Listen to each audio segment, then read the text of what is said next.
All right, guys, this is the number 8 deck. Nicola Bartelli, they're running purple Nemesis. This is a Nemesis deck. As you guys can see, Nemesis, what he does is level 1, 2, 3. When this spirit attacks, select one of your own spirits. You may destroy to activate one of the following abilities. Either draw 2 or select one of your opponent's spirits. Place 2 cores from it to their reserve. So can really be a nice removal for opponents. Maybe able to reduce the opponent's BP. Or level by reducing their cores. You don't have to remove the opponent. You can always make them weaker. Obviously, it's very strong. Actually, you can run these small units with it. The Dark Lance 𝐒𝐲𝐍𝐶, the Magic Swordsman, the Dragonga Assassin with the Curse. Absolutely a must here. Looks like we only chose 2. Could definitely run up to 4. Where we have the 𝐒𝐲𝐍𝐶, another curse. We got Beldegor, 100% one of the most broken cards in the game. This is another target for the Nemesis to kill. Camelot Knight, I mean, at some point, he becomes useless, right? If the opponent is not going to, or he's going to keep blocking with small units. This is another target, but really, this is a great target for curse. You just have to keep attacking with it once per turn, and whatever the opponent blocks with it dies. I really like this deck, guys. You have a lot of control options. We do see a lot of core removal as well as a lot of curse. Also, we're running a bit more control with Burning Force. We do have a lot more of it in the side deck. We also have suppression, really good. BP adding, absolutely necessary. I think in this kind of meta where opponent can get BP very quickly, and suppression can definitely help. It's just a bit expensive, I think. Angelic Pressure is another great option here. Interesting. A lot of control options in the side deck. Looks like, obviously, Netherworld Depths, we're running it at 4, so keep that in mind, guys. We're going to be running 4 of that. Looks like Rotting Swamp is actually good to draw a card when one of your spirits is destroyed. Obviously, in a Nemesis deck, basically, you're getting one spirit destroyed. So now you can draw 3 cards if you destroy one of your own spirits, which is really good. And once per turn, when one of your Serpent spirits would be destroyed, you may discard the card to return it to the hand instead. So Serpents would be... I'm not really sure, actually. It's just this archetype here, Serpent. Interesting. Very interesting deck. Absolutely strong. I can definitely see a lot of potential in this deck. A lot of core removal. There's so much curse, and it's actually really hard to deal with curse when you're actually running a control deck. It's very hard to deal with curse. So I'm very interested in your opinions, guys. This is number 8, Nicola Bartelli Purple. Let's move on. Number 7, this is a red Pterosaurus deck. We're running 2 of the Swordsaurus, the promos. Only 1 of the Dragnogard. This is a pretty interesting card. When this spirit destroys one of your opponent's spirits via comparing BP, select one of your opponent's nexuses and destroy it. No wonder we're only running 1. Potentially could be another side deck option as well. Looks like we're running, obviously, the set of cheap red cards here. 2 of the Flamefish. Looks like that's a perfect ratio here at 2. Obviously, 4 of the Bearded. 4 of the Tyrannoid and the Defloza. Looks like we're only running 3 Burning Force. We got 1 more in the side deck. Good siding there. You never know. Sometimes you don't need those Burning Forces. It's a good option to have an extra one. But I think 3 is a perfect number, and siding 1 sounds perfect. We are running the Starblast draw. Here, I guess they might use the burst for Starblast draw, but I don't think anybody uses that burst. So really, you could just run 4 charge draw, and then 2 of the Starblast on the side, really. Because charge draw, at least it gives you plus 2 KPP. Also, it activates with red reduction cost, so can make it very effective. But people still like Starblast. I guess they really believe they could use it in the burst. I've never seen anyone use Starblast in burst, and I've played over 100 games of BSS. But yeah, guys. We also have Volcanic Canyon here, a really strong Nexus. Only a 2. Looks like the perfect ratio or semi-perfect ratio for the Nexuses for a red aggressive deck is 6. I've seen some decks run 5, but it looks like 6 is giving really good results. 5 or 6 is giving really good results. Looks like there's 2 Dream Bombs here, just a small option. I bet you he has a couple in the side deck as well. Let me see. Actually, no Dream Bombs in the side deck. Maybe this is a potential target to remove. I'm wondering why only 2. Maybe he has specific cards big spirits that he wants to remove with it. Only one of the Mech-Lord Dyna looks like it's not a big priority, but we still would like to see it. Basically, it allows itself to not be blocked. Very, very strong. And then obviously the 4 Giganorex. Very straightforward deck, guys. Really, the only things I see new here are the Dragno Guards and the Sword Source. And I can't believe we actually reduced the Tyrannoid to 3. Because usually this is a really great start for red, being able to play this first turn, a 3 cost. Almost guaranteed to play it, and having it jump into level 3 absolutely strong, basically being able to stop anything that's going to attack next turn. But still, guys, this deck still is very strong. It won bigly, and I just want to show you guys the side deck a little bit. A couple of core drains here. I don't think he actually ever used it. A couple of extra Nexuses just in case. I guess there's certain matchups that he likes to see the Nexuses in. And just one more Dyna, which I don't think made a big difference, but still it's in there. All right, guys, let's move on. Number 6, we have a yellow Fabled Beast / Alice deck. So this is going to be an interesting deck we haven't seen before. Looks like there's one Flame Fish just for the tech. Fabled Beast, obviously, they run the Flying Turtle. Free Stall is only a 2. Looks like we're not going to focus on these cheap... usually there's multiple ways to build Fabled Beast. You could still run a bunch of 2 costs with Fabled Beast. This one is just focused on the God Beast Behemoth. And besides that, I wonder what's the strategy here. Is it just Exhaust Nexus? That's the only reason we played this whole deck. Because God Beast Behemoth doesn't benefit from anything else yellow here, except these 3 cards. So I just wonder if we actually play God Beast Behemoth. Alice, I bet you, was probably... our number 1 priority here. What she does is when this spirit attacks, select one of your opponent's spirit, reduce its PP by 1000 for each spirit you control.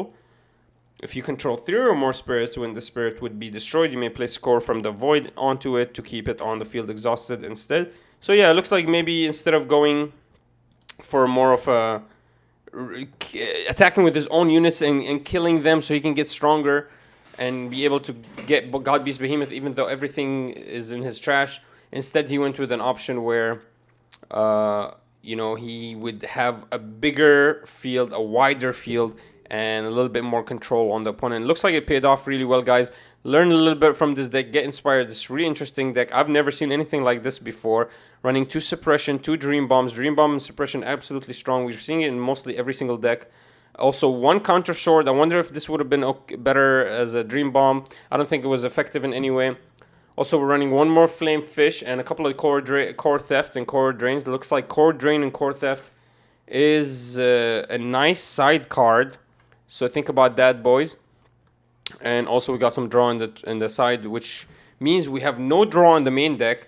So that's potentially what you're going to be able to use to beat this deck down. But besides that, the Fabled Beasts are really strong.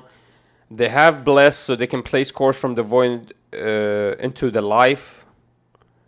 So can definitely gain their own life, and he's not running the other Dual Eagle, but still Hippo combo really strong, and this Fabled Beast combo can really work out really well. This was number 6, guys. Let's move on. Number 5. Number 5 is White Control. I'm gonna hopefully I get inspired from this deck. Looks like he's running the Elk and the Turbo Rex, really strong, but my deck can absolutely counter them with just a bunch of Valkyrie Mist. We're not running any Valkyrie Mist. I don't know how this deck actually worked. This is actually insane. We're running some of the bigger guys like Nomongar. Does nobody run any Rush or aggro decks in Europe? Because this deck looks very slow compared to like red aggro. I guess Pegakion is a big reason here to slow down the opponent being able to block even when attacking. Wow, this guy actually came up with the Beldegor idea for his deck. This is a very similar deck to what I have set up that I'm gonna take to the June 24th tournament. Very similar. I'm not running any Dynas though, but I am thinking about running a couple of the Namon guards in the side deck. No Rocket City at all. I don't run anything that slows me down. But this is pretty impressive. Seeing 4 of the Rocket City, that's actually huge. Core Drain at 2, and there's one more extra Core Drain. Looks like Only 3 of the Star Blast, so we're not gonna draw a lot. Maybe draw once per turn, maybe not even. I'm trying to see what happens here. Looks like he's just focused on running the Beldegor early, blocking with it, stopping the opponent, and then playing these 5 costs, 4 costs white spirits, and from there gaining the advantage and bringing back Beldegor whenever he can, then slowly controlling the opponent with suppression and Dream Bomb. I just wonder if he could have fit a Valkyrie Mist. Maybe he just couldn't afford one at the time. His side deck's pretty solid, guys. Burning Force at 2, another Core Drain, a couple of Dynas just in case he feels good in a certain matchup, and just Snowflaking probably against red or against Curse as well. I would run 4 Snowflaking because this card so single-handedly can stop Curse and confront decks. And then obviously 3 of the head Fula, which actually I think 3 is perfect. Maybe 2 or 3 sounds good. But yeah, guys, this is the Turbo Rex white control deck. Very interesting. This was able to get top 5. Let's go to number 4. Another white control deck here by Abdul Majid. Let's try to learn from this. I really love these white control decks. Being able to top is giving me a little bit of hope that maybe my deck will top. Looks like he's actually running 4 Feral Slashes here. What it does is when you lose your life, select one of your opponent's spirits with 3k or lower BP and destroy it. Then you can select opponent Nexus that costs 4 or fewer and destroy it. So I guess this is really for Nexus removal more than anything, because you could use that in main. But that's very interesting that he actually was able to fit 4 Feral Slashes, and it actually worked out for him really well. 4 of the Dream Bombs, 4 of the Suppression, very heavy in magic and flash control, absolutely insane. He is running the Enterprise, which I guess now green is going to be able to control it easily. And a couple of the Fulas.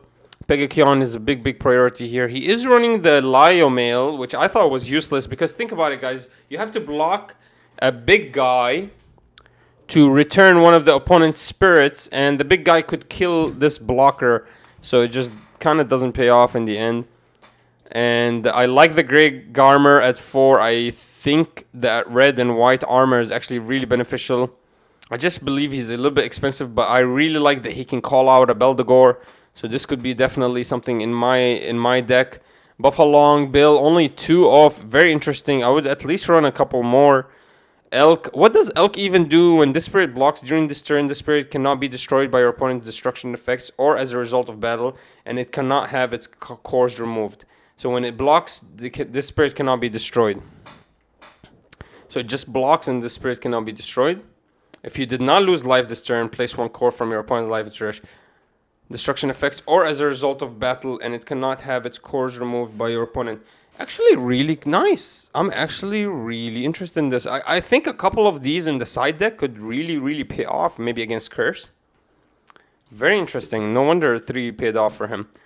And let's see here. He is running 4 of the Absolute Shield. This is crazy, guys. Look how heavy he is running the big guys. He doesn't care at all. He just wants to play them as soon as possible. Let's look at the side deck. Turbo Rex at 1. I don't even think he's ever used it. 3 of the Star Blast draw. Okay. 2 Rocket Cities, so he's running 0 in the main deck. And then a couple extra Folas just if he goes against the purple control, core control deck. Looks like Axe-Biter was a big deal here. Did a lot of work. I can't believe this deck actually did so good, because usually in the American meta, it's extremely aggressive, and I don't see anywhere where he can hold off aggression. Even if his Buffalo builds are only at 2, no Valkyries. Actually crazy that we're seeing this amount of control without a Valkyrie. I'm very impressed. Let's move on, guys. That was number 4. Let's go to number 3. This is a purple soul control, so we're gonna remove a lot of the soul. Also, looks like purple always runs Curse, because why not? It's almost free. They could run it. Beldegor is just so broken. We're seeing a very close setup to the other purple deck. We're just not seeing any Nemesis. Instead, we went ahead and added a couple extra Baculus. Looks like it actually paid off. This deck is ranked a little bit higher than the first purple deck we saw. And we do see a Maduk here, guys. Remember what she does when one of your spirits with Curse or Blood Curse reduces your opponent's life. Place the lost life cores into the void instead of their reserve. Absolutely amazing. And then Blood Curse, when this spirit would be destroyed by your opponent, you may place 1 core from your opponent's life and 1 core from this spirit into the owner's trashes to keep the spirit on the field refreshed. Kind of scary. That just removes opponent's cores for free. So the second this lands, almost the opponent will never want to remove it. One thing he could do is return to hand, which makes 𝐒𝐿𝐼𝐓 very strong. But besides that, he can remove it. All of your spirits with curse gain Blood Curse. Really, really strong. Basically, you can literally lose games against a Meduc if you just start blocking the curses. Also, we do have the Infernal King Curse Dragon. What he does is remove scores when he lands. Absolutely nice. Only 2 of the Netherworlds. I wonder if we're running extras in the side. Nothing. No extras in the side. Pretty straightforward deck, guys. We're just running 4, 4, 4, 4, 4s. 4 of the Bacillus, 2 of the Meduc, 4 of the Infernal. I mean, this is basically the generic structure deck purple, and it paid off really well. Looks like it's... I mean, it's at top 3, which is insane. It's just showing you how strong Curse and purple soul removal is. It's absolutely strong. And when you combine it with Netherworld Depths, being able to kill the opponent who's blocking you, that's so strong, guys. And obviously we have 2 Angelic Pressures. I really like this card. I really like seeing this. I really like that people that love to run control decks are running this stuff. I just wonder if they're actually using it. Bloody Rain here. I haven't seen this before. Burst, you lose a life. Your opponent cannot attack with a spirit during this turn unless they remove a core from it and place it into their reserve. You may then pay this card's cost, and then you give plus 2k. A little bit expensive. Definitely, I don't think it's even worth a side deck. But that's the first time we see it in the side deck. Looks like it paid off. Number 3, Purple Soul Control. Number 2 now, we got Red Pterosaurus. Let's see how close this list is to the other one. Rain Needle is 1 less. Instead, we opted into Dragoon Trooper. Flamefish at 2. Bearded Eagle at 4. Looks like we fixed the ratio here. Diaphoso, we brought it down to 3. But we brought up Tyrannoid to 4. Sword Source, only 1 off. Are we running any more on the side? Nope. Dyna, only 1 off. Looks like the Dyna Giganorex. Looks like what this deck wants to do is run 1 or 2 Dynas just to be able to end games consistently. And the Giganorex is just going to do the bulk of the work early on. This is just a late game option, so that's why we are running 1 late game, 1 in the side deck as well. In just in case we actually need it. Looks like we're running the 6 Nexuses here too. We just switched up the ratios a bit.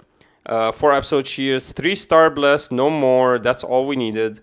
1 Suppression, 1 Suppression. Oh, the other 3 are in the side. And then Burning Force at 4 and Volcanic Break at 4. Very strong deck, guys. Get inspired. This is pretty impressive, actually. I wonder if we actually ever use the Counter Swords or Dream Bomb. Maybe we could get rid of these, and or maybe we could have just added 2 Counter Swords. I think that's even more useful. The problem is in this deck, in this game, when you add only one offs in a deck, it's almost like you're never gonna see that card. That's why Dyna is being added in the side deck, because they're never seeing the Dyna. Because there's barely any draw in this deck. In this game, you barely draw once per game, and that's it. So interesting, guys. We do see Feral Slash in the side deck as well. So get inspired, guys. This was the number 2 top deck from the tournament. Now we're gonna go to number 1, first place purple mid range. Let's see the differences here. We're running 4 of the Curse Camelot, 3 of the Beldegor only. Really interesting. Boa, just a regular Curse. Algoval, another Curse with a draw. Dragonga Assault. This one we were only running 2. Now we're running 4. The Cavalier at 4. The Earth Spider Demon at 2. And Mordred at 3. Interesting, guys. So we're not focused on the 4. We're actually focused on removing, of course. But also we're focused on Curse as well. Let's keep going here. Meduc at 2. This is actually impressive. This is the only main spirit this whole deck is running. Just 2 Meducs, which is crazy. I guess there's a couple of Infernal Kings here. But wow, we don't see it in the main deck at all. Purple Smoke Valley. Draw card when one of your effects destroys one of your opponent's spirits via reducing its scores to 0. So it's just free draws. Only 2 off. Rotting Swamp. Draw card when one of your spirits is destroyed. Absolutely could be used in... Oh, it's only during your attack step. That sucks. And obviously the Netherworld Depths, very strong card. Maybe we're running a couple extra. No, it looks like 2 is just enough. That's all they need to see. Core Drain at 3, really strong. Select one of your opponent's Exhausted Spirit, remove up to 3 cores from it, and place it into their reserve. That's extremely strong. Wow, that's really strong. I'm actually going to look into adding this into my side deck for my white control. Deadly Balance. I would have played this card in my deck. It's a bit weird. It's a bit wonky. You have to wait for the opponent to not have any other spirits, and then he chooses his own spirit. But it does go around to armor, so really strong. We are running this at 4. Heavy control. This purple deck is heavy control. We are running Core Theft as well, and as well as Burning Force. Wow, there is so much control in this deck. We're also running 4 Angelic Pressures in the side deck, just if you thought that's all. So I see what's happening here. So the opponent is plays a game, first game, you don't think he has the Angelic Pressure. Then game 2, almost guaranteed he adds it in there. Now his deck is going to act totally different. It's almost like adding a suppression into your deck. It's just a cheaper suppression. And so it makes total sense why he's using it there. Absolutely amazing deck. I'm very impressed by these deck profiles, guys. I can't believe these decks are topping. The meta has not been solved yet, guys. Curse is very strong. Red aggro is extremely strong. White aggro is extremely strong. Honestly, all these... Yellow aggro is extremely strong. Yellow Fabled Beast is extremely strong. So a lot of this meta is still to be defined. So don't think that this is final. The aggro decks are winning. As you can see, in Europe, they're not really... that prevalent, and there's more of the controlling factor and other decks that we've not even seen, like Alice. So I'm very impressed by this Grand Open. Guys, I'm very interested in your opinions. What do you think about this Grand Open? Leave your opinions down below. Let's talk a little bit. I'm very interested. What was your favorite deck? Mine was the number 1 purple mid-range. Also, I was a fan of this purple as well, number 3. Just it had some amazing ratios. It ran all the big guys it wanted to run. It still was running a bunch of the small guys. Really like the ratios on the number 3. But yeah, I'm interested in your opinions, guys. Leave them down below. Besides that, get ready for insane amount of content. Get ready for daily content. Make sure you subscribe. Make sure you like. I like you. Let's go.